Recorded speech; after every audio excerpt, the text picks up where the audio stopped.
सर्दियों का मौसम चल रहा था। सारे पंछी सर्दी से बचने के लिए आग जलाकर अपना शरीर गर्म कर रहे थे। तभी वहाँ पर भूरा कौवा आ जाता है। अरे भूरे, तू आ गया। थोड़ा हंस भी लिया कर। तू इतना कलमुआ है कि हमें अंधेरे में दिखाई भी नहीं दे रहा।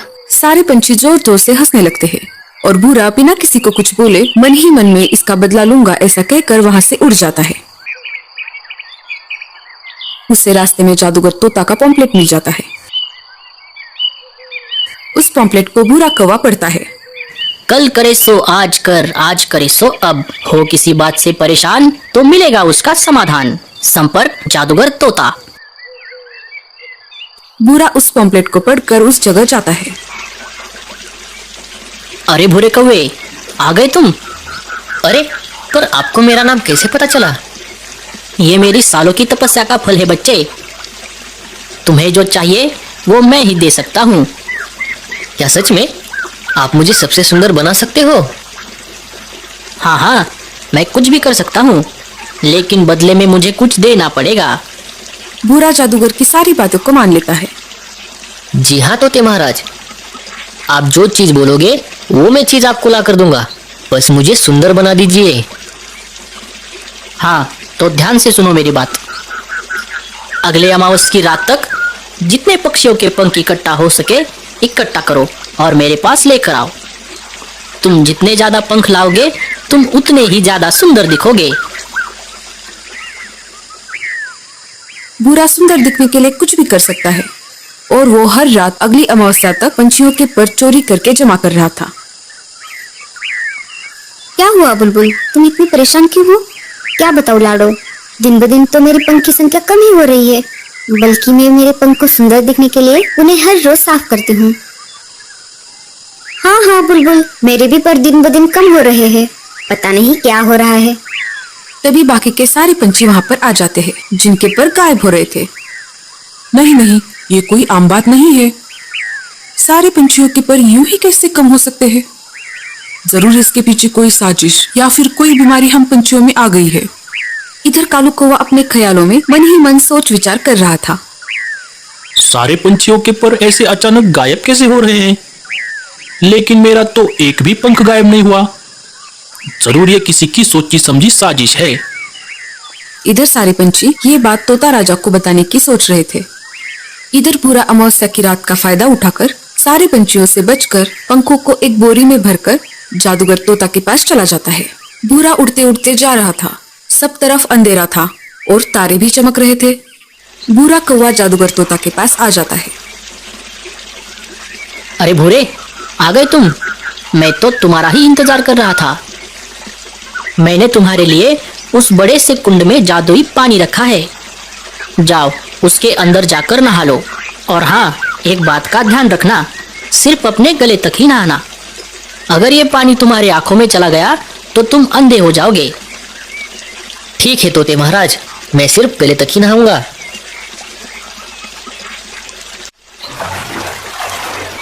भूरा कौवा जादूगर तोता के बताए हुए विधि के अनुसार नहाकर आता है। जैसे जादूगर तोता ने कहा वैसे ही भूरा कौवा ने किया।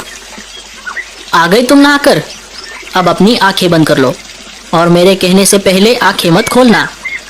और जादूगर तोता अपना जादुई मंत्र पढ़ता है। श्रिंग विंग सर्वलिंग भूत भविष्य वर्तमान बदलिंग।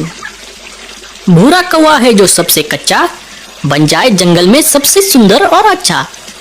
और जादूगर तोता सारे पंखों को भूरे की ओर फेंक देता है। इधर सारे पंछी तोता राजा के महल में आ जाते हैं, लेकिन पता नहीं क्यों तोता राजा तो बहुत ही उदास थे। महाराज, क्या हुआ? आप इतनी परेशान क्यों हो? हम हमारी समस्या को लेकर आपके पास आए थे, लेकिन आप तो किसी दूसरी ही समस्या में दिख रहे हो। लाडो, मुझे विरासत में मिला हुआ राजमुकुट चोरी हो गया है। इस वजह से मैं मेरा राजा का अधिकार खो चुका हूँ। मेरे मुकुट के बिना मुझे कौन राजा कहेगा?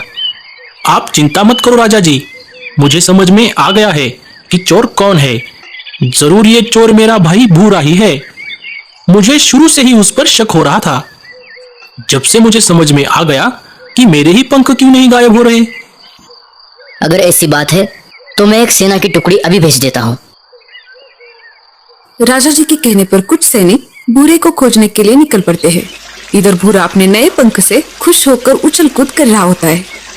अरे भूरे, जैसे मैंने तुम्हें सुंदर बनाया है, मैं तुम्हें तुम्हारे पहले रूप में भी ला सकता हूँ। नहीं नहीं, ऐसा मत कीजिए जादूगर तोता जी। आपने जैसे कहा वैसे ही मैंने किया। मैंने चुपके से जाकर राजा जी का मुकुट चोरी कर लिया है। ये लीजिए। इतना बोलकर राजा जी का मुकुट जादूगर तोता को दे देता है। जैसे ही जादूगर तोता वह मुकुट पहन लेता है, राजा की सारी शक्तियां उसके अंदर आ जाती है।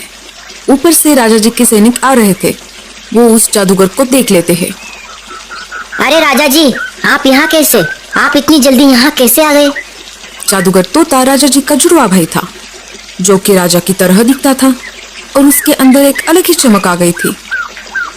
हाँ, मुझे अब मेरा मुकुट मिल चुका है। चलो, अब मुझे मेरे महल में लेके चलो।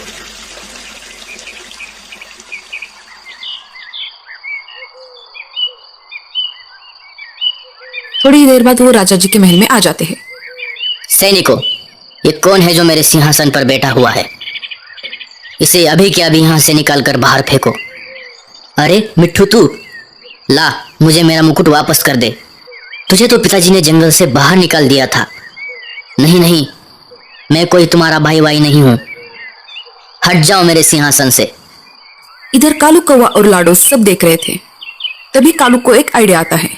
रुक जाओ, मुझे पता है असली राजा कौन है। सारे पंछी कालू की तरफ देखने लगते हैं। असली वाला मुकुट मेरे पास है, जो मैंने भूरे के घर से चुपके से चुरा लिया था और मेरे पास रखा था। ये बात सुनकर सब चकित हो जाते हैं। क्या? यह नहीं हो सकता। इतना बोलकर जादूगर तोता अपना मुकुट जमीन पर फेंक देता है और उस मुकुट को लाडो हवा में ही कैच कर लेती है। ये लो महाराज, आपका मुकुट। ऐसा कहकर लाडो असली वाले राजा को वह मुकुट दे देती है। कालू कौवे, तूने मेरा भांडा फोड़कर अच्छा नहीं किया। मैं इसका बदला जरूर लूंगा। सैनिकों, इस भेरूपिये तोते को काल कोठरी में डाल दो। राजा जी को अपना मुकुट वापस मिल जाता है और सारे पंछी खुशी से अपने घोंसले की तरफ निकल पड़ते। थोड़ी ही देर बाद तेज बारिश शुरू हो जाती है। इधर भूरा कौवा अपनी सुंदरता में मस्त मगन होकर नाच रहा था। अरे मैं तो सुंदर बन गया। अरे ये क्या हो रहा है? मेरे सारे पंख ये नीचे कैसे गिर रहे हैं? मेरे सारे पंख निकल क्यों रहे हैं? अरे उस जादूगर ने तो मुझे फंसा दिया। ये तो ग्लू का पानी था। अरे उसने मेरे ही पंख लेकर मुझको ही चिपका दिए। भूरा जोर जोर से रोने लगता है। तो दोस्तों, कैसी लगी आपको हमारी ये कहानी? हमें इस कहानी से ये सीख मिलती है कि हमें जैसे इस प्रकृति ने बनाया है, हमें वैसा ही रहना होगा। ज्यादा लालच किसी काम का नहीं।